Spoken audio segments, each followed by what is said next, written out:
Okay, good afternoon ho ulit sa ating mga kababayan. Andito naman ho ulit kami from the Bureau of Customs para ho bigyan kayo ng aming daily update sa aming Facebook Live. So, syempre ho, ang una naming i-update sa inyo, ilan na ho ba yung nailabas natin since yesterday, kahapon ho, from March 9 to March 22, 2020, ilan na ho ba yung nailabas ng Bureau of Customs na a shipment ng personal protective equipments at other emergency medical supplies and equipment. So, sa ngayon ho, meron na ho tayong total na 538 po. 538 total shipments na po yung na-release ng inyong Bureau of Customs ho. Ito ho yung mga gagamitin ng ating mga frontliners, ng ating medical personnel, health workers, para ho labanan itong epidemic na nangyayari, itong pandemic na nangyayari ngayon sa ating bansa. So these are all shipments of personal protective equipments or emergency medical equipments or supplies or iba naman ho, other equipments na related sa paglaban dito sa COVID-19. Okay, so ang susunod ho nating i-discuss ngayon, of course, yung ano ho ba yung panibagong issuance ng Bureau of Customs sa tingin namin mahalaga para sa ating mga stakeholders. Okay, nag-issue ho kahapon si Commissioner Ray Leonardo Guerrero ng memorandum directing all district collectors, deputy commissioners at lahat ho ng concerned, suspending ho yung 7-day period of lodgement ng goods declaration natin during the entire enhanced community quarantine period. So, yung 7-day lodgement ho natin ay suspended ho ngayon. Balik ho tayo sa 15 days. So, ang sabi ho dun sa sa memorandum ni Commissioner Guerrero, at any time during the declaration of the ECQ, lodgement and filing of goods declaration may be made within 15 days from the date of discharge of last package. At yung period ho na yon, the period to file goods declaration may be extended for another 15 days on valid grounds upon request which may be done personally or online.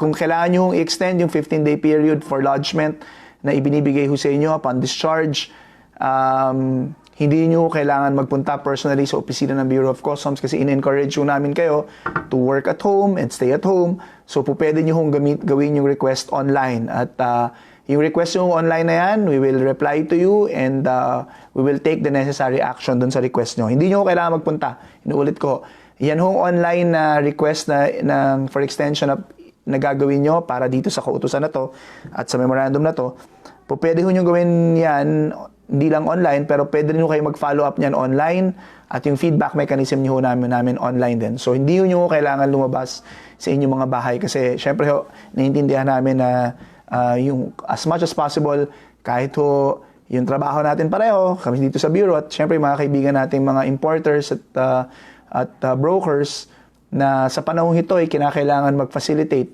ng paglabas ng mga kargamento para po sa maging normal ang supply ng mga goods sa bansa natin sa napaka-critical na panahon na to, hindi ho kailangan lumabas at hindi kailangan gumawa ng isang hakbang na hindi naman necessary na. Kumbaga, ilimit na lang ho natin kung kinakailangan nyo talagang i-perform yung duty nyo dun sa mga mas importanteng bagay. Pero pagdating ho dito sa mga request for extension na to, tulad ho ng ibang inisyo namin, pwede nyo na hong gawing online to. Okay, so very important to kasi ang daming kaibigan natin na broker ho na nag-request nito sa amin. Ang daming sumulat sa amin na nagtanong sa Facebook Live, nag-request kung pwede daw hong i-extend itong 7-day lodgement na to. Okay? Punta ho tayo ngayon sa mga tanong. Mamaya titignan ko yung mga live questions ng mga kasama natin para masagot ko rin ho. Pero sagutin ko lang muna ho yung mga tanong nung iba nating mga kasama kahapon during our FB live page na baka ho hindi namin nasagot kahapon at we would like to take this opportunity para po masagot kayo. Una po galing kay Ma'am Elaine Cabrobias. Ang tanong po ni Ma'am Elaine, just would like to report our concern that BOC will only issue one ID per broker. How can we move if we operate and have regular entries in 3 major ports? NAIA, POM, MICP. A different customs representative is assigned per port. So, ma'am, I'm presuming na yung kayo is a customs brokerage company or partnership at marami kayong mga individual customs broker na kinikater. Ito po ay kinoconsider namin. Yung sa amin naman ang pinag-aaralan ni Deputy Commissioner Dibuco ngayon is that kung mag-isa lang naman kayong broker at ang pinoprocess nyo lang naman po sa isang puerto, isa lang pasa na yung aming gustong i-issue doon para malimit din yung movement ng mga tao natin. Pero under this particular circumstance I'm sure si Deputy Commissioner EJ Dibuco ay pinag-aaralan maigi to at ipaparating namin sa kanya tong concern na to at gagawan natin to ng kaukulang regulasyon.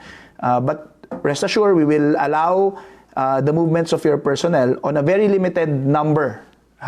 Para masundan din natin at masuportahan natin yung social distancing at yung limited number lamang ng kinakailangan na personnel na magpunta at tumabas sa kanilang bahay para magtrabaho. On a very limited number, but we will address this concern of yours po. And I'm sure Deputy Commissioner Dibuco is aware na may mga gantong sitwasyon. At ito yung naman kinoconsider namin sa ginagawa namin ngayong process ng pag-i-issue ng mga IDs sa mga accredited stakeholders natin as a way of exempting them from the movement of persons during this quarantine period because of some essential work that they need to perform.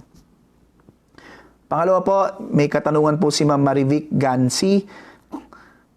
Tinatanong po niya, Sir, tanong lang po, pwede po i-consider na wala munang notary ang SAD and SDV sa pag-submit online. Hindi naman po makakapasok para po magpanotaryo sa pag-submit po ng hard copy at complete notaryo po pag wala po ng ECQ. Yes, ma'am. Pag ginamit niyo po yung Provisional Goods Declaration, yung notaryo po, hindi niyo po kailangan gawin muna kasi online lang yun at yung Provisional Goods Declaration hindi niyo kailangan mag-submit ng hard copies pa naman. So, pwede yung sa PVD po natin, yung Provisional Goods Declaration natin, PGD natin, submit muna, yun na muna yung gamitin nyo kung ayaw nyo mag-regular process muna. Total, wala naman ding mawawala sa inyo. Pareho lang naman ng proseso to. Mabibigyan pa kayo ng ilang panahon para ma-provide yung mga hard copies nyo. Especially ngayon, mga panahon na to, napakahirap na kunin to sa mga importer natin kasi limited yung movement nga ng mga tao. Pati internationally, limited din yung movement ng mga tao doon. So, naiintindihan namin yan. That's why in-encourage namin yung paggamit ng Provisional Goods Declaration. So, kasama to doon sa pribilehe yung pwede nyong makuha doon. Tanong po ni Ms. Rodora Ragaza, Sir, sa Provisional Goods Declaration po, wala pa po ang atrig dahil close ang BIR-RDO. Malalabas po ba ng cargo?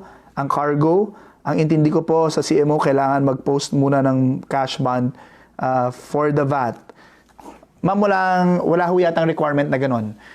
Yung pagpo-post ng cash bond for the VAT. Ma'am, ito po, one of the features one of the reasons kaya namin in-adopt yung Provisional Goods Declaration kasi in-anticipate namin na magsasara din yung mga kaibigan nating government agencies na hindi naman karamihan ng transaksyon related dito sa Bureau of Customs. Isa na nga doon yung Bureau of Internal Revenue. Bago nung nagsara sila, pasalamat din kami sa concern at effort ni Commissioner Billy Dulay at dito sa Manila ni Regional Director Jetro Sabarriaga na inform kami na ang concern nila paano nga yung mga stakeholders na kailangan ng atrig para mailabas yung kargamento samantalang sila po muna ay mag-work from home dahil nga po gusto din nila makatulong dito sa efforts para labanan ng COVID-19. Ang nangyari ngayon, particular dito, kaya nyo gamitin yung Provisional Goods Declaration.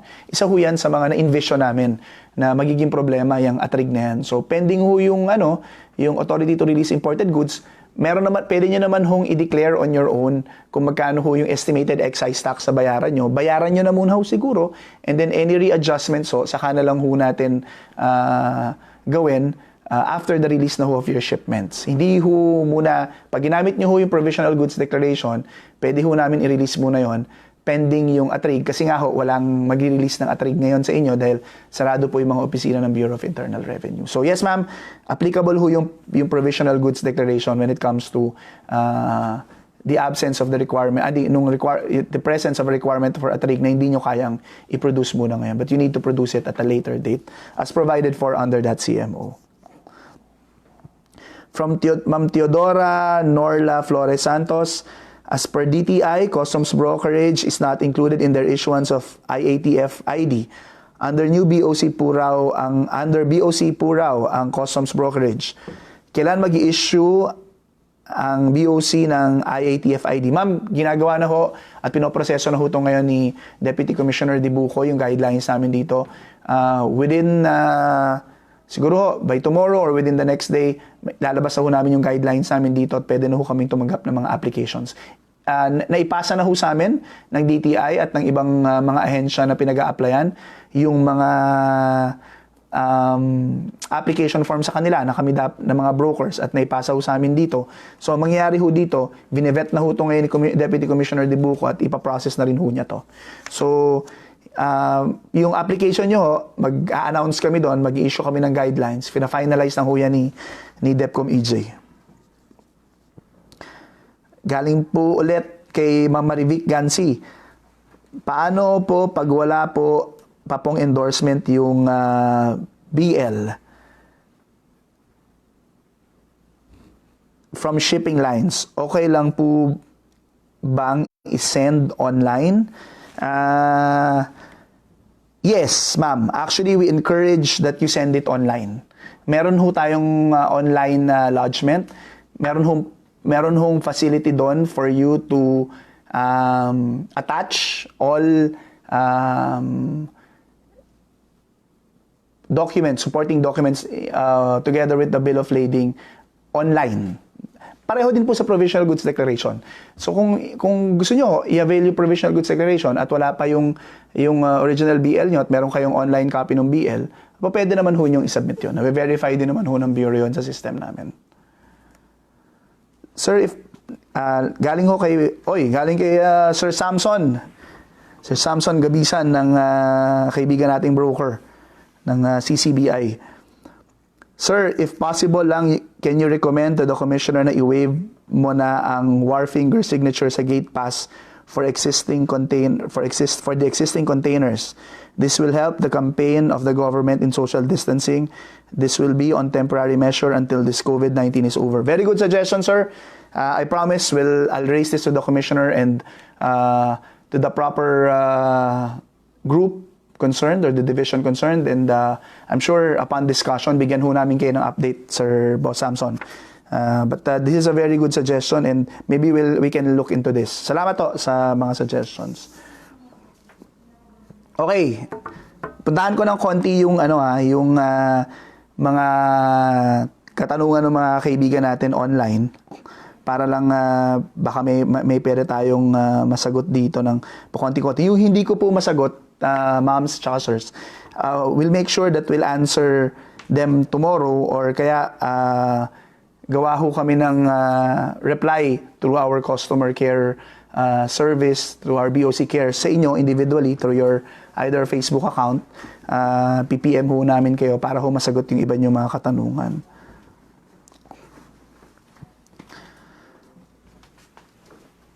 Sir, ask ko lang po, total lockdown daw po ngayon sa MICP.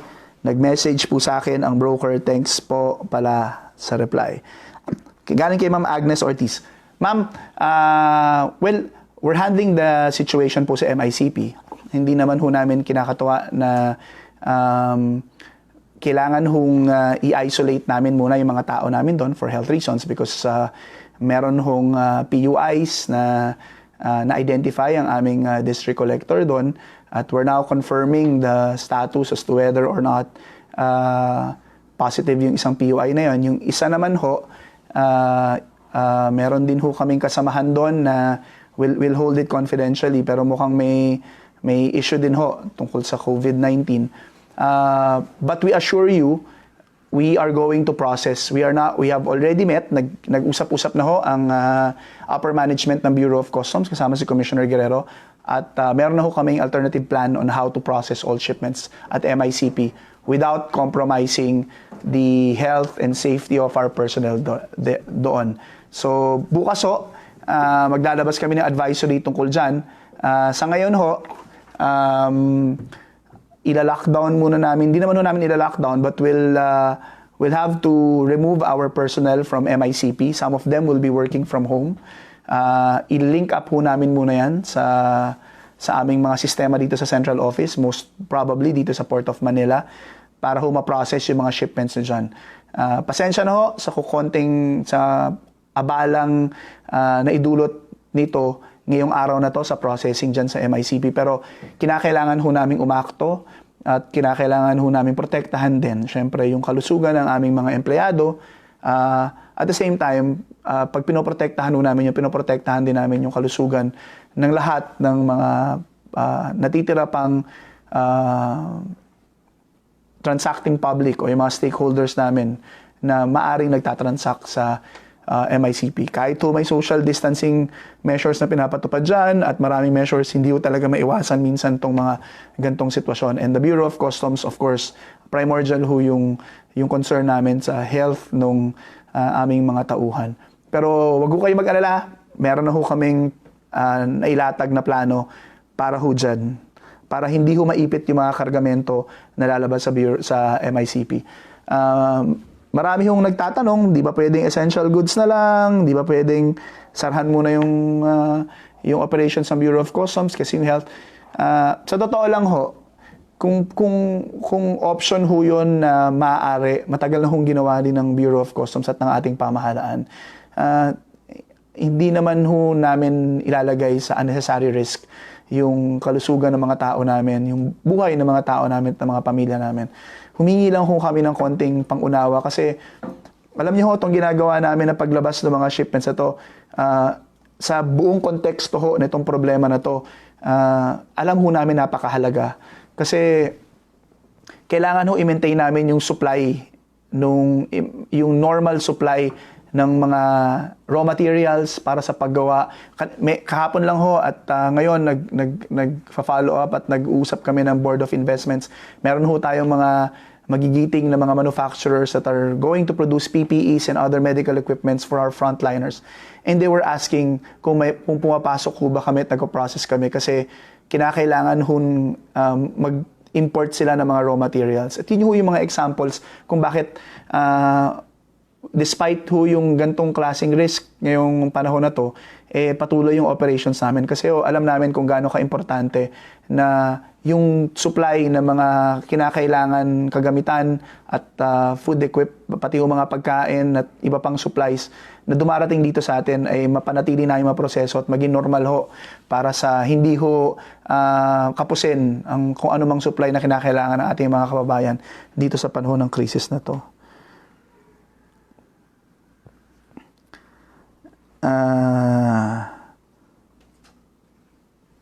Okay. Bakit po pag di naka-notary, naka-pending sa EPU, reason sad no notary, di po pwedeng consider na wala muna kasi useless lang online? Oy, galing kay Marivic Gansi. Ma'am, nga, yung question mo kanina. Ma'am, we'll coordinate this with our EPU. I promise, ha? Pero dapat nga ho, we take note of your concern. Dapat nga ho, medyo mahirap to muna ngayon. Pag online, baka pwedeng, pag online ho kasi, online lang ang filing, pero minsan kailangan nyo pang mag-submit ng mga hard copies. So, technically, baka ho ang interpretation ng ating mga frontliners dyan, syempre, is that normal yung processing, hingan kayo ng mga dokumento na kinakailangan notaryado pa. But, of course, we'll look into this, ma'am, ha? Pero ma'am, next time, baka pwedeng PGD, Provisional Goods Declaration po. Last two questions po, para yung iba po, we'll answer it online, offline na lang, dun ho sa mga, through our BOC care system. We'll take note of this. Yung iba po, sasagutin namin bukas. Galing kay Ma'am Lucy Tomas, Sir, paano pag non-essentials po yung cargo namin? Pwede po bang lalabas? Wala po bang storage fee or demorahe? Ma'am, kaya ho namin ginawa yung provisional goods declaration para mailabas nyo kagad. And yes, non-essentials are being processed and allowed to be released dito sa Bureau of Customs. So, mininaw na ho ng DTI yan.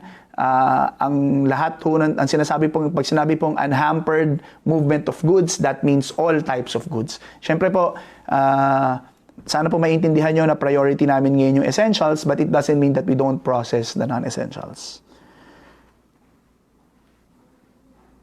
Ito, Sir, kay Ma'am Priscilla Carabeo, Sir, wala pa rin kaming payment, hindi kami makagawa ng gate pass, 2 days na po. Ma'am Priscilla, ginagawa na ho namin ang paraan yan ngayon. Kasama ho yan sa pinagmitingan namin ngayon. Ginagawan ho ng MISTG ngayon ng solution yan sa amin. Pero ginagawan din ho ng operations people namin ng solution yan sa amin. We're trying to get now, we're coordinating now with accredited banks kung pwede makakuha ng kopya ng mga nakapag-deposito ng bayad sa kanila at baka ho gawin na lang namin munang manual yung proseso para mailabas nyo na ho yung mga kargamentong yan. Konting panahon lang, ma'am. Siguro ma-fine-tune lang namin yung manual process ngayon at habang hinihintay namin tong permanent solution dito ngayon sa aming IT system at mabibigyan ho namin ng solusyon yung problema nyo na yan. Okay? Okay, so yun po muna yung aming masasagot ngayon. Sirs and ma'ams, pasensya na ho kayo because limited din ho yung oras namin dito sa FB Live namin. But rest assured that we're reading all your comments. We're discussing this. Pag nagpo-formulate ho kami ng policies, ng mga guidelines namin, tinitingnan ho namin to. At hindi naman po ito nawawala lang sa kung saan. Yung karamihan ho dito, susubukan naming sagutin through our BOC care system. Siyempre ho, limitado din yung naka-skeletal force din ho yung mga tao namin sa BOC cares, pero susubukan ho namin yung mga importante na kinakailangan nating sagutin, na sagutin kayo personally through your private messenger accounts in Facebook. Yung iba po, na mga paulit-ulit at karamihan ng mga tanong, i-note ho namin at tomorrow ho, sasagutin namin. So, again po, maraming salamat sa inyong pagsubaybay dito sa amin at doon sa mga updates na ginagawa namin. Everyday po gagawin namin to habang ngayong panahon ng krisis kasi nga ho, importante na alam nyo na lahat ng kinakailangan ilabas ay nilalabas namin sa Bureau at pinapabilis namin ang proseso dito. At hindi ho kami nagpapabaya sa aming tungkulin. At kung meron man ho kayong kaming kailangan gawin sa tingin nyo at may mga suggestion ho kayo, pakisabi lang ho dito sa FB Live namin updates. Again, for BOC Assistance Desks, ito po ulit yung mga numbers, ma'ams and sirs. These are all posted, pati po yung ating point person online sa aming pong lahat ng social media accounts. Twitter, Facebook, YouTube, pati ho sa Instagram, meron ho kami. So you can all connect with us. Of course, ang aming Facebook account, naka-login ho kayo ngayon lahat. Bureau of Customs PH. Twitter is at Customs PH. Ang aming Instagram account is at customs.ph. Email, of course, boc.cares@customs.gov.ph. And you can also connect with us at the client.customs.gov.ph. Again, thank you very much and good afternoon to everyone. Stay at home, stay safe, and always remember, we heal as one.